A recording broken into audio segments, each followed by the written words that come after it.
What if debt was never meant to be repaid? It sounds absurd. We're taught that debt is temporary, a bridge between today and a better tomorrow. Governments borrow to grow. Central banks stabilize markets. Crises happen, but experts fix them. And yet, we are.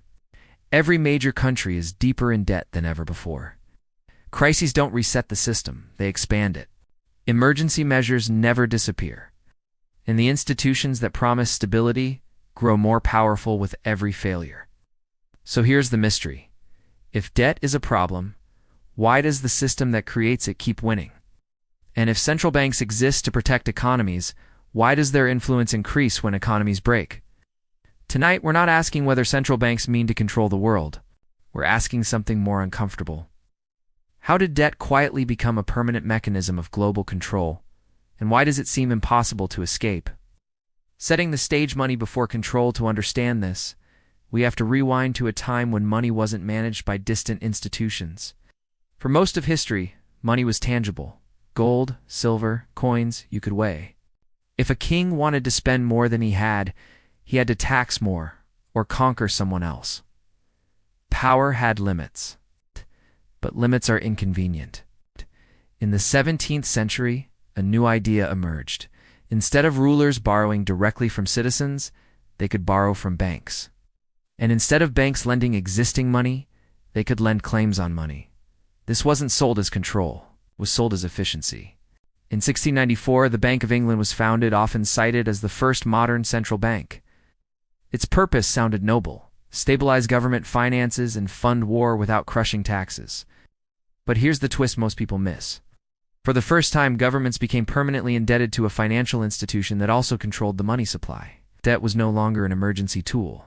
It became infrastructure. Origins: when debt became systemic, as central banking spread across Europe, a pattern emerged. Governments borrowed.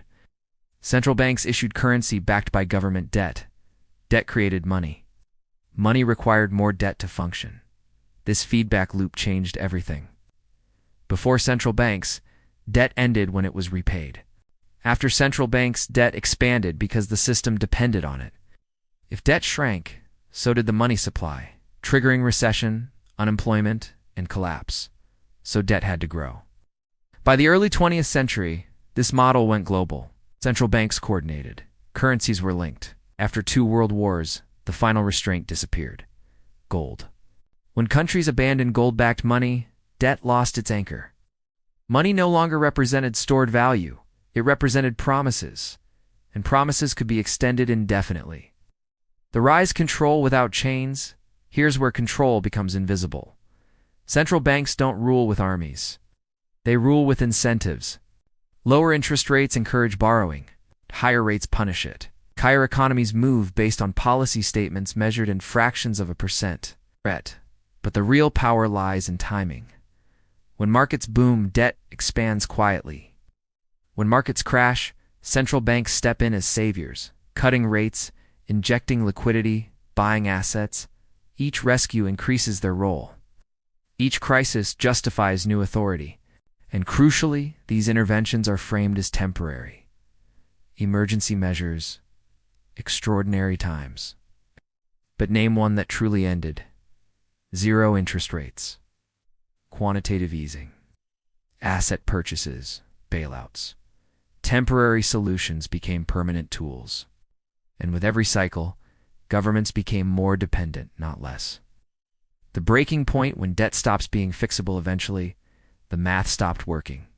Debt grew faster than economic output. Servicing the debt required new debt. Raising interest rates risked collapse. Lowering rates inflated bubbles. This is the paradox central banks now manage. If they tighten policy, economies seize up. If they loosen it, inequality explodes. And so they choose the path that preserves the system, not the public.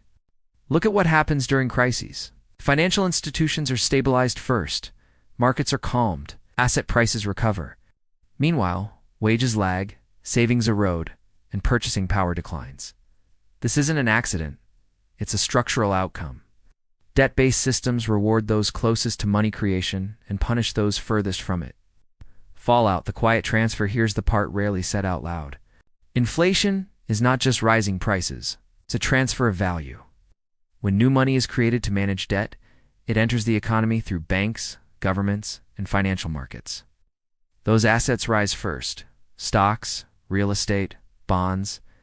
By the time money reaches everyday people, prices have already adjusted. So while central banks claim neutrality, the system consistently shifts wealth upward, not through force, through design. Debt ensures compliance. Countries reliant on refinancing must follow policy norms. Governments facing currency pressure accept conditions.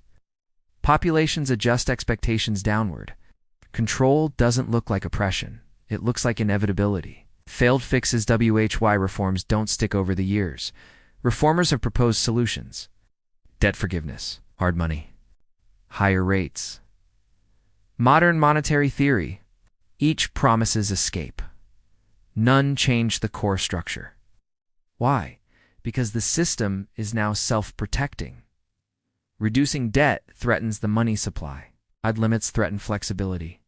Real reform would cause short-term pain, and political systems are designed to avoid short-term pain at all costs. So fixes are partial, delayed, reversed. Every attempt to fix the consequences avoids the cause. And the cause is simple.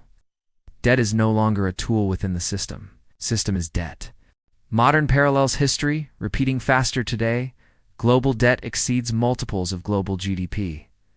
Central banks hold assets they once swore they never would. Digital currencies are proposed as solutions while expanding oversight. And crises are closer together in whatever comes next. Each one accelerates consolidation, more coordination, more centralization, more dependency. The pattern isn't subtle anymore. Debt creates fragility. Fragility justifies control. Control preserves debt. Takeaways: what this really means. First, central banks didn't seize control overnight. Control emerged slowly through crisis management and debt dependency. Second, debt isn't just economic, it's political. Shapes choices, limits options, and enforces compliance without force. Third, systems built on permanent debt cannot offer permanent stability, only manage decline. Final warning: the open question, the real question isn't whether this system will change, it's who will control the change. Will the next reset decentralize power, or concentrate it further? Will new tools free people, or deepen dependency? Because history shows us one thing clearly: when debt becomes permanent, control follows. And it rarely goes backward. Call to action: if this video challenged how you see money, debt, and power, subscribe for deeper stories hidden beneath the financial system. Share this with someone who still believes debt is just numbers on a screen. And ask yourself this: in a world built on endless borrowing, what does freedom actually mean?